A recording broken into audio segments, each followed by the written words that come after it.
In a deep, green forest where sunlight danced through the trees lived a gentle elephant named Chin.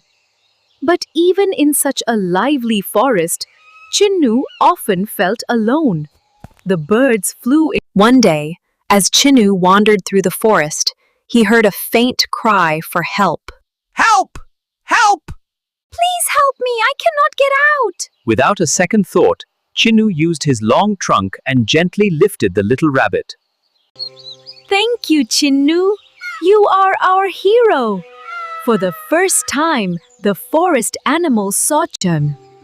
From that day on, Chinnu was never alone again. Because sometimes, all it takes is one